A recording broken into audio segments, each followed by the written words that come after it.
Hey guys, Khalid from Cricket Fanatics Magazine here, and as you can see, big smile on my face. Next week we will have your own logo and your own infrastructure in the front. But I think for the first episode, we're going to just get some more people to subscribe to our channel so they know you, that you're part of the platform, etc., and that you've been producing on a regular content on a regular basis. So, guys, this is the show, our first episode of Legends with Ravi. So basically, what we decided is we started bringing Ravi on our podcast show with me and Dan, and we brought him on at the end of the show just to check how people engage with him with regards to Legends of the Game. So people took to it and really enjoyed his knowledge and his insights. And he's been watching cricket for a long time. He has a lot of insights into the game and what it's like, etc., and what those days, who the stars were, etc. And you'll see his articles also on cricketfanaticsmag.com. We give some amazing insights into players of the past and who of those generations can be matched to players of this generation, etc., etc. So today, first episode, we're going to be talking about Paul Adams.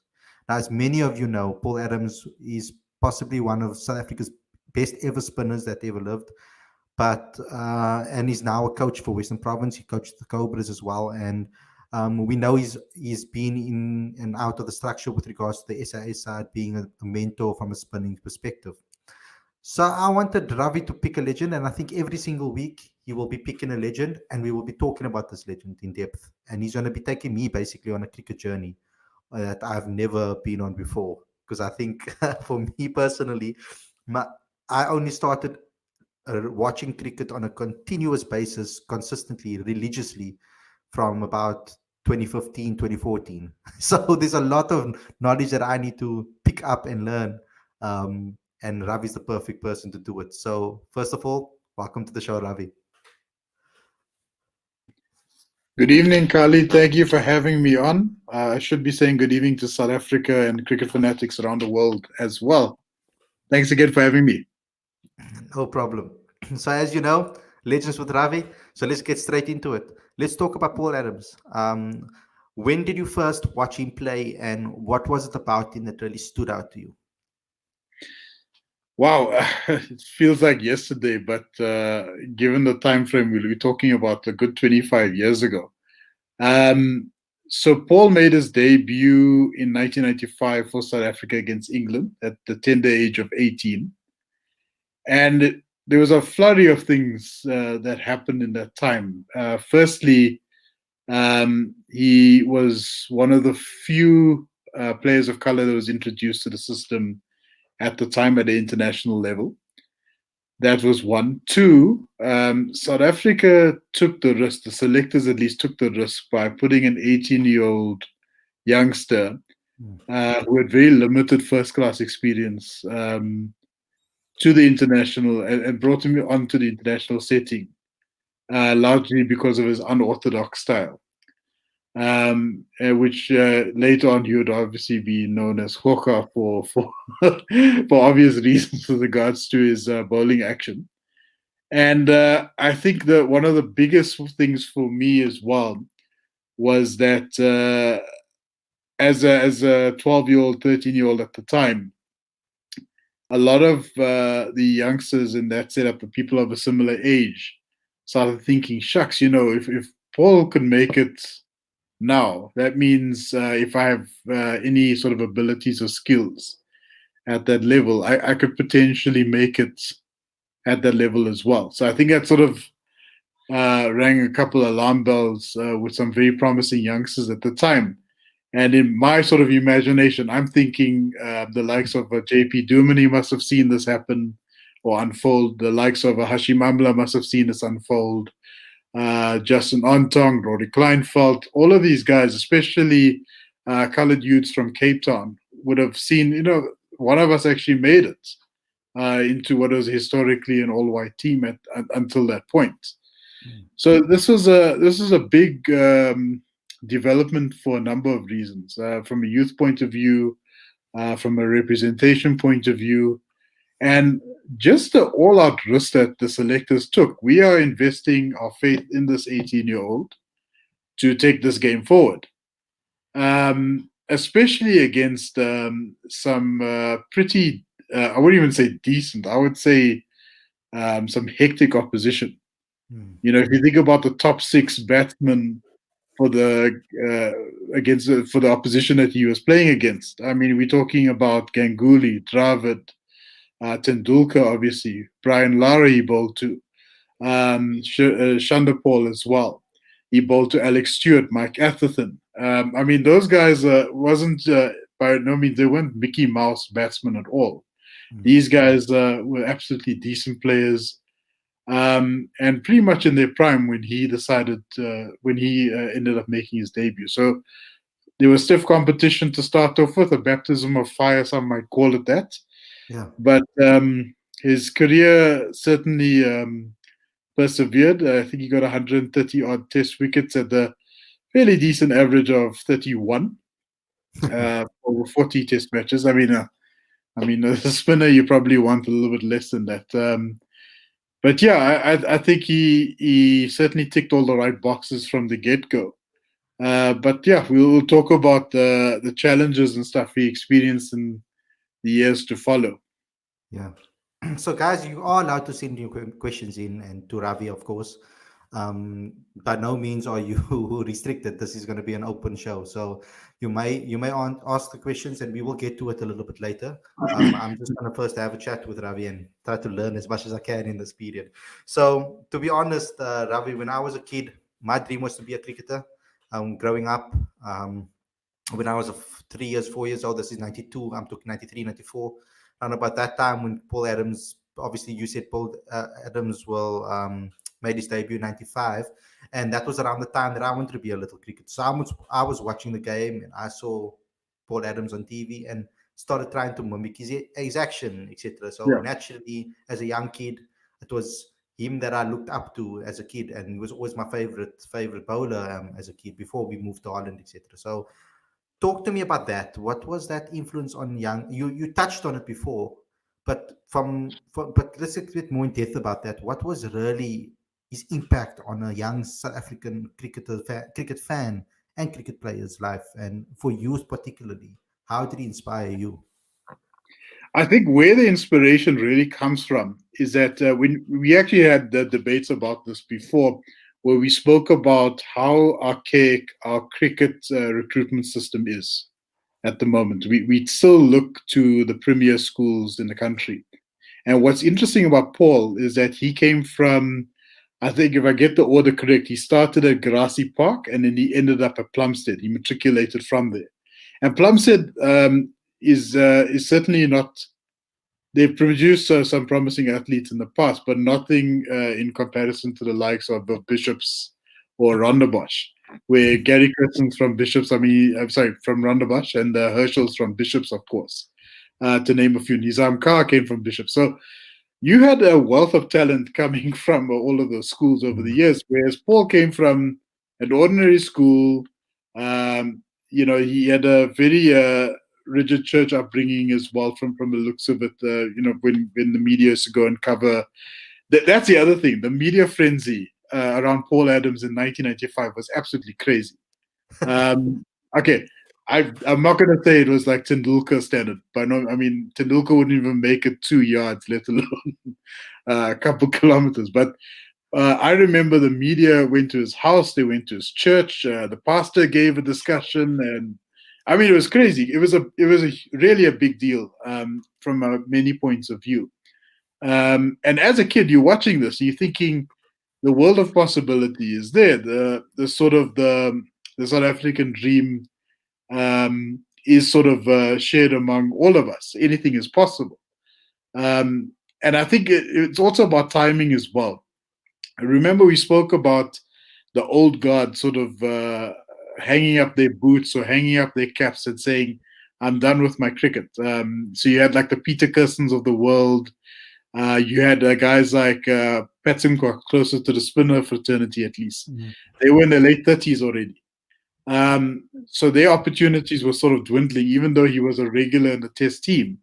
Their opportunities were sort of dwindling. So I think why this is such a significant moment in cricket history is that I think South Africa very rarely would look futuristically and say, we think this guy is going to be a mainstay for the next 10 to 15 years.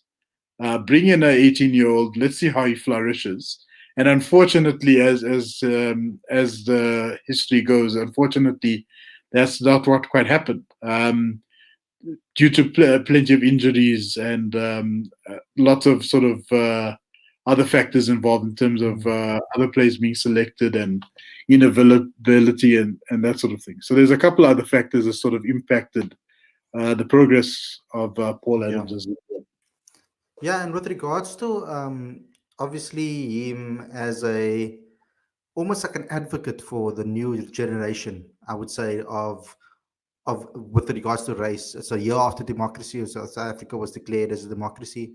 Um, so what was that impact? And it was also around the media frenzy. It was also around the World Cup that was in South Africa, the Rugby World Cup that was in South Africa in 1995. So talk to me about a little bit about his impact with regards to that. People, a lot of people see Chester Williams as the beacon in rugby for people Absolutely. of color, and so I see it a similar thing as Paul. Am I getting that completely wrong? No, you're 100% correct. Perhaps I would say Chester's impact was much more meaningful, largely because of the events that led to that World Cup.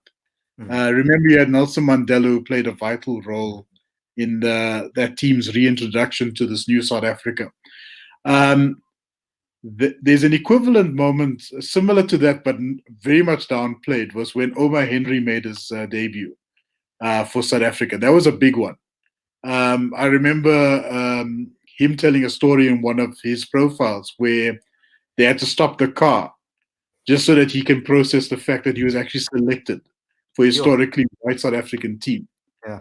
And I can only imagine what was going through a young 18-year-old Paul Adams' head when he got the news. You know, the other day he was worried about, passing his matric exams and playing the odd club game here and there, and then obviously playing for a school as well. I mean, the notion of playing for your country, you're quite right. The goal is clearly there, but it's just a matter of time. You have no idea this is going to come into fruition literally a year after you matriculate. I mean, that's just obscene. It's a very very seldom you hear about something like that.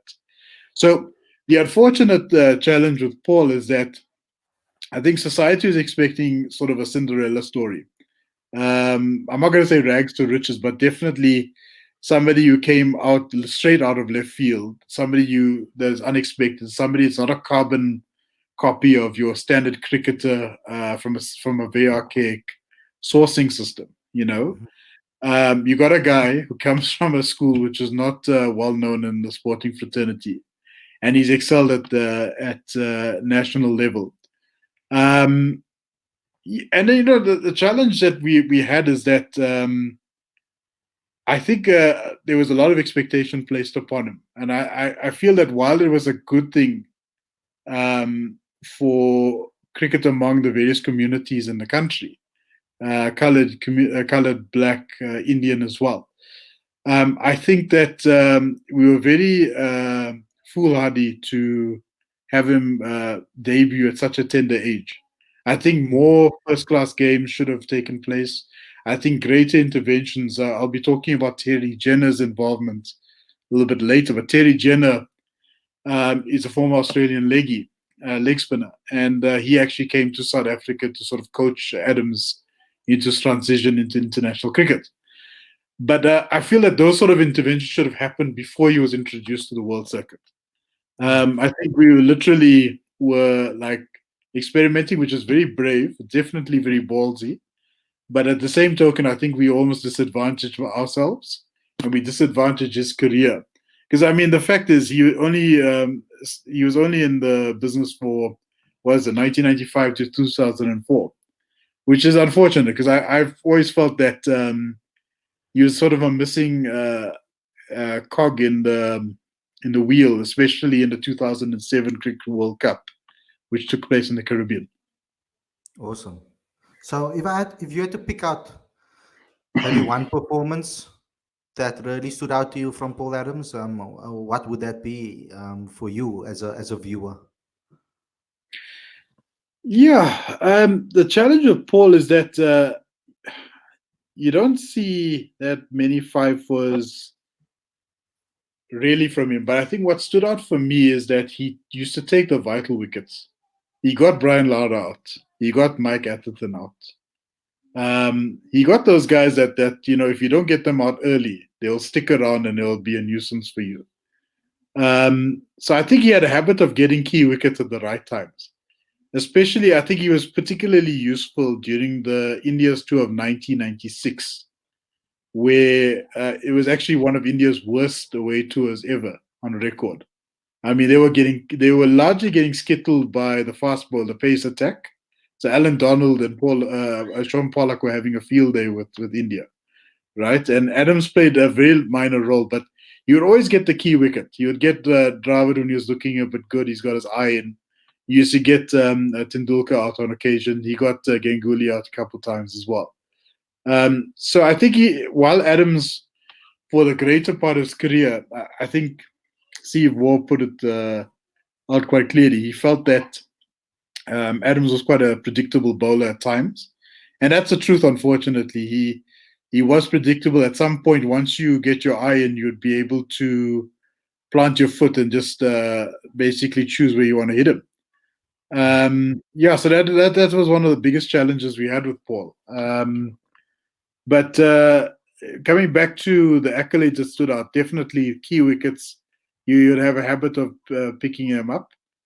And he would do well on very unique surfaces. I mean, you'd get some good turn on the Wanderers. You'd get turn Newlands fairly early on as well, which is a good thing. I think it's advantageous to have a spinner that can come in unusual circumstances and times as well. And the title of this is because you believe that he is the best spinner of all time in South African history. Can you go into that? Tell me, what are the reasons why he is? Well, that's a good question because I am fully aware of Hugh Tayfield.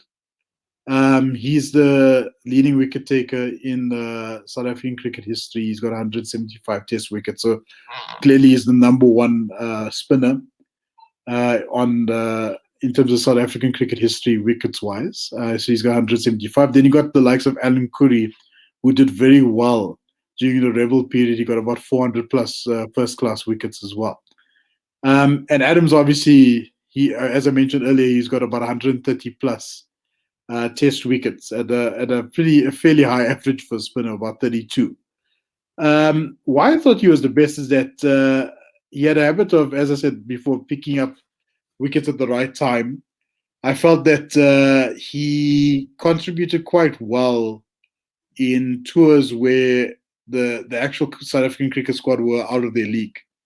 So if you think about the period just after readmission, so if you think about 93, 94, 95, Adams made his debut in 95. At the time, South Africa was still trying to figure themselves out. We had changes in leadership. We had a batting order, which was if somebody clocked 40, we felt very good about ourselves. It's kind of like the batting order right now. But we had a very unique team, unique setting at the time. So I found that where Adams excelled was as soon as he was brought on in a specific session, he would have a habit of influencing the batting of the opposition to the point where if he wasn't going to get a wicket, he will influence it to the point that the bowler from the other end will most likely take a wicket. Normally, it'll be alternated between himself, Paul, and Sean Pollock, or it will be between Paul and Lance Klusener. And generally speaking, when Paul would come on, if he didn't take a wicket, his bowling partner from the other end would be successful. So I felt he played a good containing role at times. There were lots of long hops he bowled, unfortunately, which doesn't really do justice to this. But I just found that he had the right skill set and he was brought on at the incorrect time. He just was just a very good influential player on many levels. Very underrated, as a matter of fact. Okay, cool. So, and with regards to how could he possibly help the current system in South Africa? Well, I think for starters, the spinning camp, I don't know if you recall, this time, not this time last year, I'd say around about October last year, they did that spinning camp in the subcontinent. I think he should have a greater role in camps like those. By no means am I saying Paul Harris isn't a sufficient person to go on those specific tours, or nor is any of the others like Nicky Boyer, if they do decide to go that route. But I feel that he's clearly sort of typecasted his career. He's changed his focus now towards the coaching side of things. And it might be beneficial for him to spend time with our up and coming spinners, especially our leggies. Yeah. Because I think he does have a wealth of experience. I mean, remember he played against Steve Waugh's Australia, and that was a beast of a team. Mm-hmm. That was the meat machine of Test cricket at the time. Yeah. And in a very strange way, he kind of while Shane Warne was his opposing number, if you will, Warney actually took us a bit of a mentoring, served as a mentor in a very strange way to Adams as well. We would see the banter on the field. There would be lots of chirping from the Aussies as is expected, but there was that mentoring intervention that took place afterwards. You would engage with him and share some tips, and I think that's a kind of influence that Paul Adams has as a player as well, and he's taken it across into his coaching. In fact, I saw a video where he was. You mentioned a role he had with Western Province, and he served quite well with the Cape Town Blitz. He was actually bowling leggies to some of the members of the top six, which I thought was pretty cool. I was like, this is like a blast from the past. I mean, this is crazy. This guy is still bowling. He's looking good, getting turned, outfoxing the batsman, which is exactly what you want in order to prepare against the likes of a Bjorn Fortuin or Shoaib Malik, for that matter, who is quite a common participant in the MSL. So I think Paul Adams' inputs, his experience are invaluable, and it should be utilized at that level. Awesome. So, Ravi, I've got a special guest for you today. We're waiting on Paul. Paul, can you hear us? Good evening. Yes, I Good can. evening. How are you doing? Yeah, All I'm right. good. I'm just having some issues with my cam here, man. I'm not sure. Paul Adams in black and white. Yeah, I'm not actually sure. There should be a settings section over there for you to allow the cam or something on your computer. Are you using a Mac? No, normal laptop. Normal laptop. I don't know Yeah, how it's it been works. working. It's been working normally, but yeah, just this format, I haven't done it before, so Yeah. No, but it's so cool that we can hear you at least. That's the most important thing. all good. You don't want to see my lockdown beard, guys. So, Paul, we've decided to do this particular series where we talk about with Ravi, because Ravi has quite a lot of experience viewing the game, etc. And he was talking quite fondly about you before you came on the show. He didn't know that I was going to bring you on. It was supposed to be a surprise for I you. had my suspicions. Surprises are sometimes good, eh? Yeah, absolutely. So I just thought, Ravi, I'm going to open the floor a little bit to you because I know you'd want to know a lot about Paul and things about him, and it's an opportunity for you to maybe get to know him a little better, and the fans, of course. I have a plethora of questions actually, but we'll streamline it to a couple, so don't worry. So Paul, the first one that comes to mind, I don't know if you recall this all too well. In fact, I saw a video of this, and I'll happily share this with the cricket fanatics later after the show. Shane Warne is bowling at you. You decide to reverse sweep him. Unfortunately, you don't get enough of it, and it goes straight to first slip. That is greeted by bellowing laughter from Shane Warne himself. What was the reaction like in the change rooms afterwards? Did you guys exchange beers? Did you guys throw something at each other afterwards? I mean, what was the vibe like? Actually, I'll take it back to why that shot came about.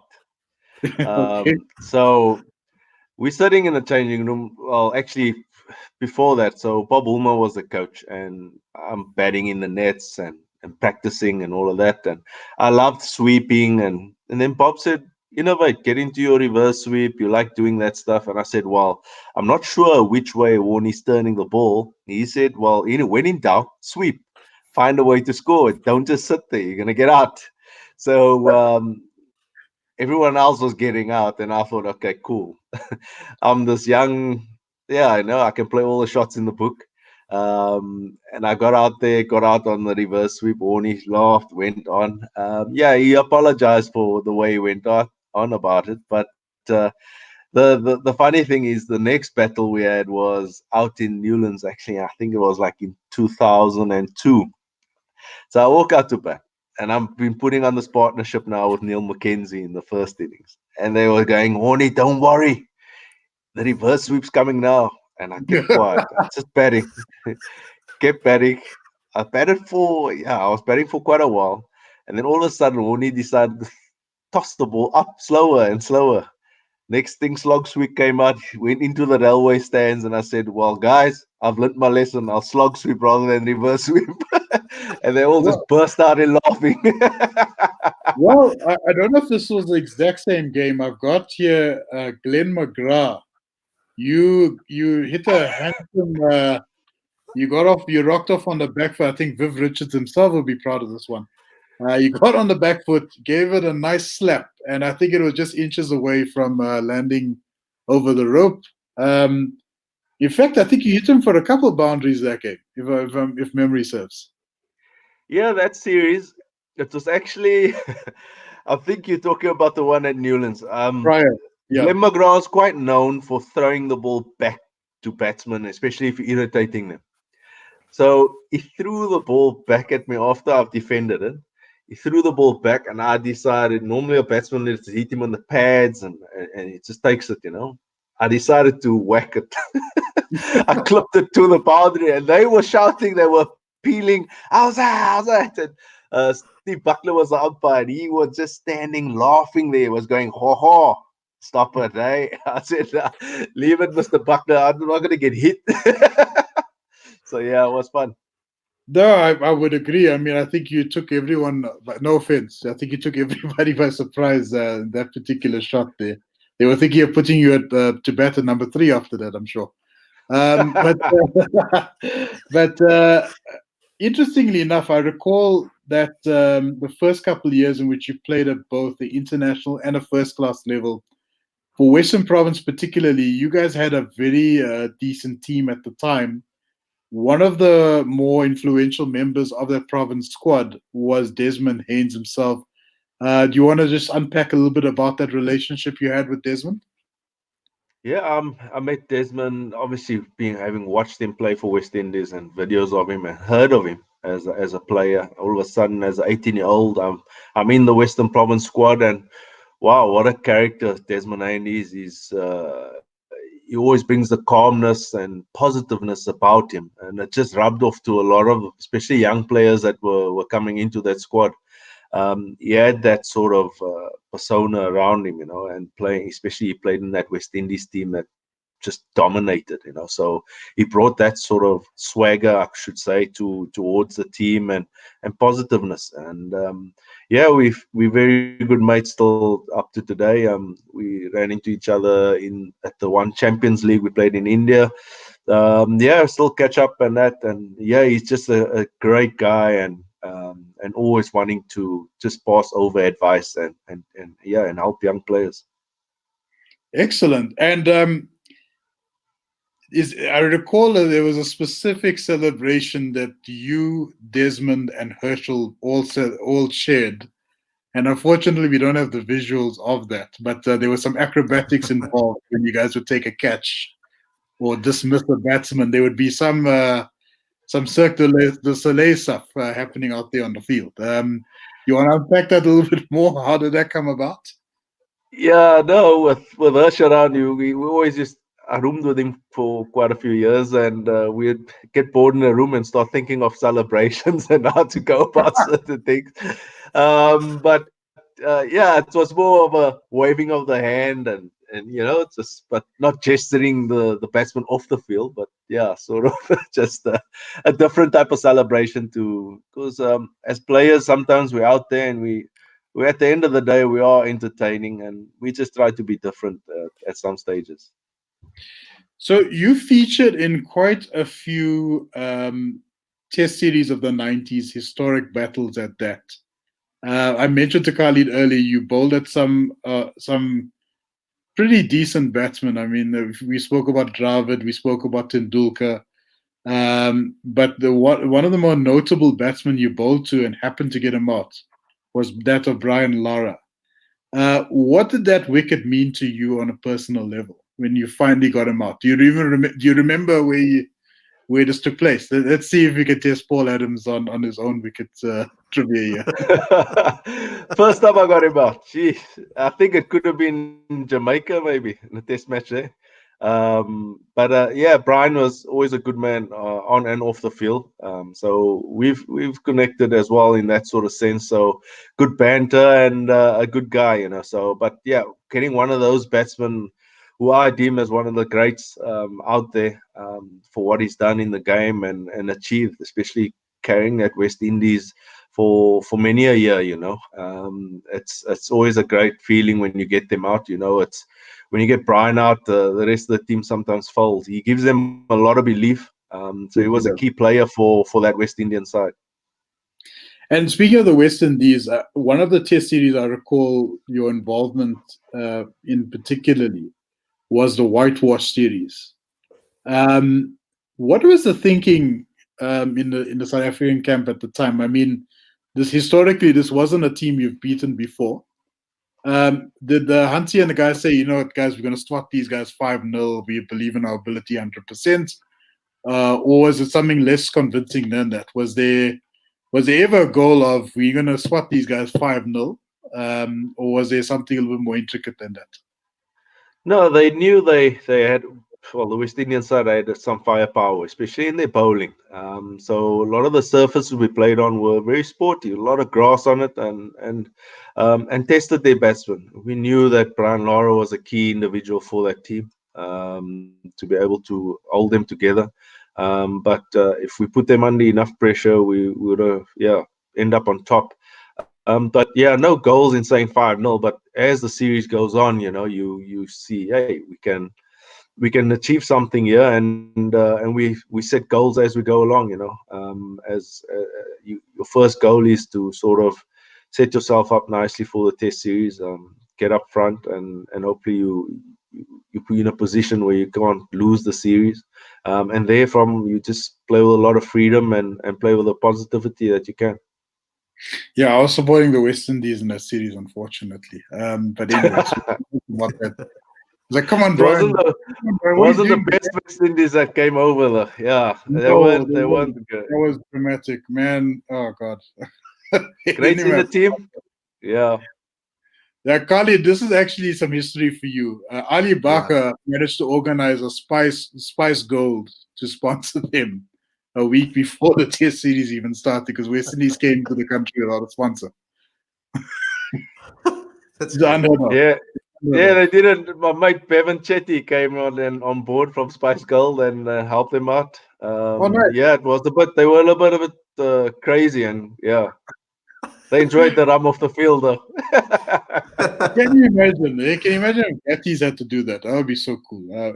Anyways, and one thing that became apparent is that you were almost typecasted in the Test setup as opposed to the one-day internationals.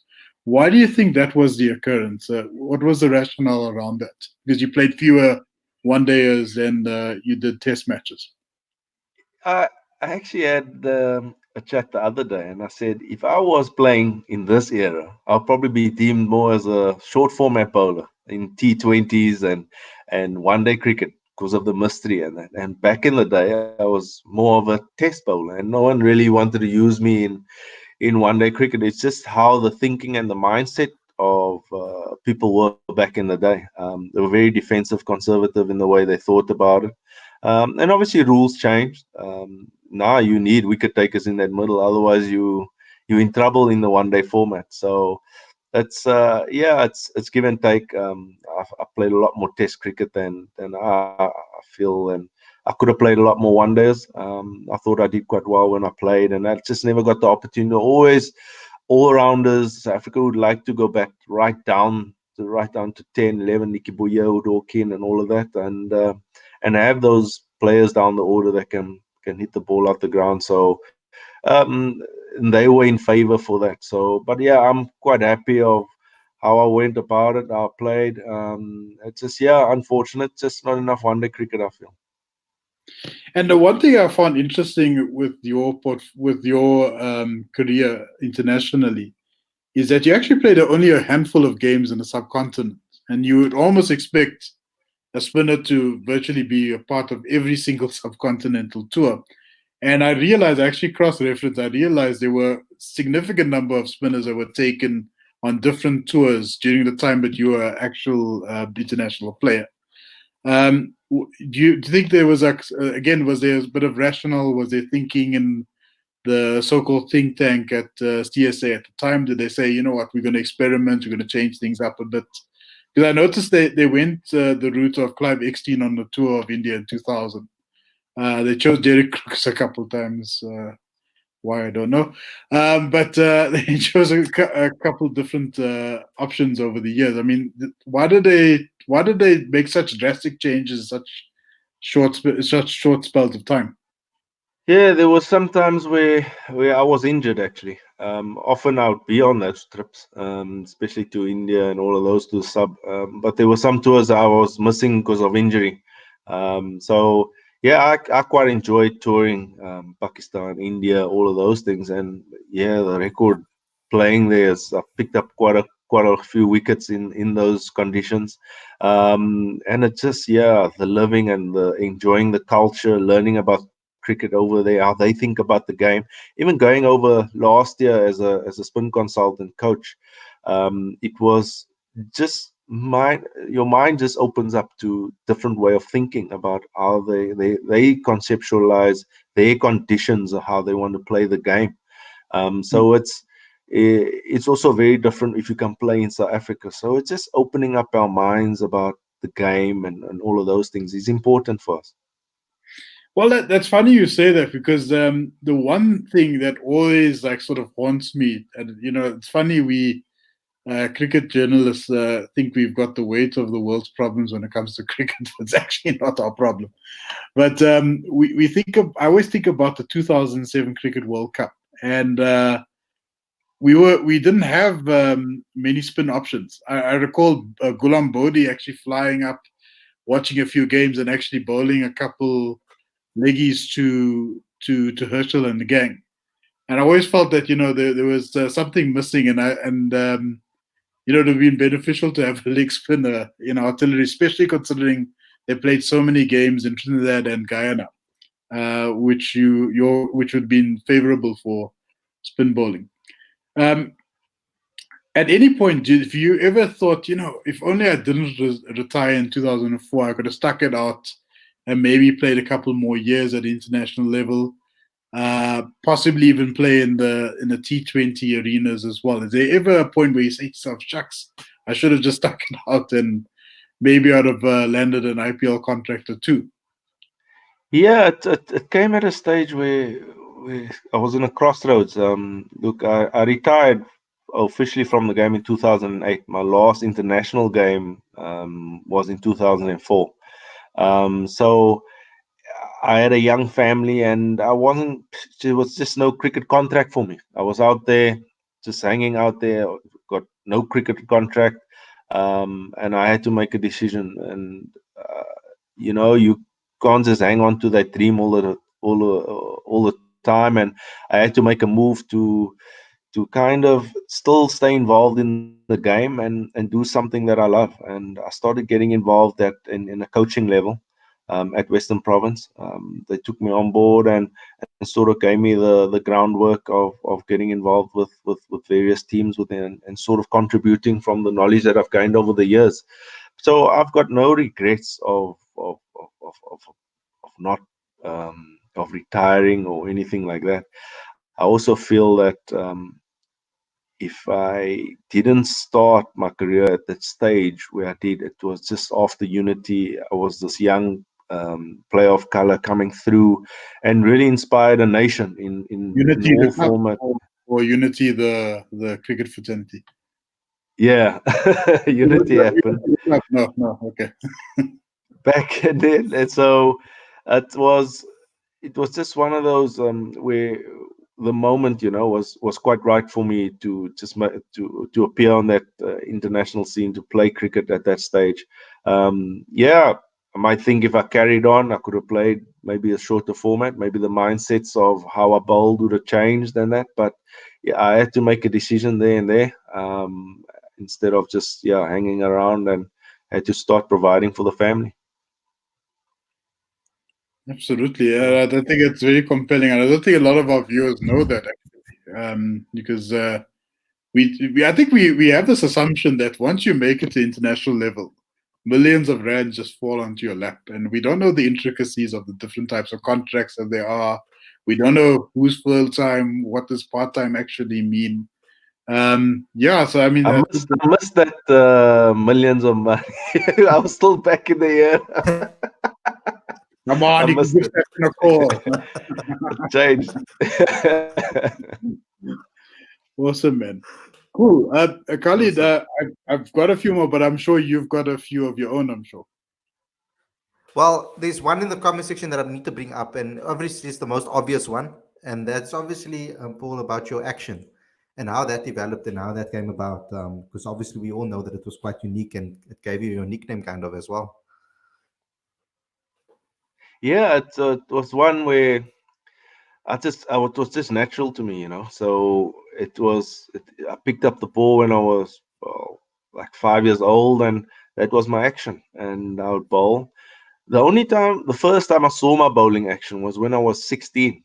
My brother came down to the cricket field with a video camera at the club game in Bluebells, playing for Bluebells then.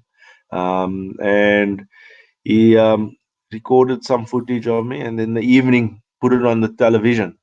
So I went, wow, no wonder those guys are so confused. So it was very strange. And then I just took it on and went with it and started just molding the action and getting to use it as best as I can. Mhm. So you obviously mentioned their bluebells, and club cricket is obviously I want to ask you about that and how important that is for a cricketer in these days, because we tend to not a lot of cricketers tend to kind of think, oh, I must go back to club cricket, but they don't actually realize what that hard yards will do for their career. It's evident in a guy like Zubair Hamza and guys like George Linder that you've worked with, how important club cricket was to them. Can you maybe give some insight into that? Yeah, club cricket was so important. It gave me a good base. Look, I was playing club cricket from the age of 14 against men. I picked in the first team, and really looked to compete at a young age already against older guys. That's why probably at 18, making test debut, playing at that level, I was a little bit more comfortable than a guy who just come straight out of school and in there. I would be always environment where I'm competing against men, and in that old dressing room scene, So um, club cricket going back, I always feel that is the grassroots. That's where you come from, where every player comes from. So you can contribute to any young player that's playing in that environment. Maybe that guy will move up the ladder and be successful. But also just I always ask the question, why were cricket teams clubs formed actually? They were serving the communities, and the communities are those are the ones that are so important for our communities. Where we grow up in Grassy Park and in Eatfield, in Heiderveld, in all of those, you find our cricket clubs in those areas that serve the community, and it's important that they just provide that outlet, that different that for young sportsmen, guys that love it, don't have to go to the streets. They don't have to go do certain things or that. And there's something good always about sports. So, and you learn a lot of lessons with it. But professional players coming down playing club cricket is so important in uplifting the game. It's I always say you always young cricketers out there that playing professionally, they are sort of the icons, the ones that people look up to, and they're the one that are carrying the game of cricket out there, and for many to try and follow and to learn about this game. And this lastly, before you sign off, Paul, one from the fans again. He wants to know, Jeremy James wants to know who has been the best captain that you played under and why. Yeah, no, I played under quite a few players, captains, and that. I quite enjoyed Ansikronia. Um, he kind of knew what made me click, and always just spent time with me off the field. So, um, and when you do that to players outside of the game, you spend time with them, you're just a little bit more comfortable with the guy on the field, and you get to understand what how that person is thinking. So yeah, he's right up there as one of the guys, and especially when I was young, 18 years old, he sort of took me under the wing and managed me through those young days. So thanks a lot, Paul, for coming on the show. I mean, this added a little bit of extra gravitas to our show and extra depth to it. It really made a really great episode to go for guys to go watch back. So I'm going to put it on our website and I'll share it with you afterwards. But thanks a lot for coming on.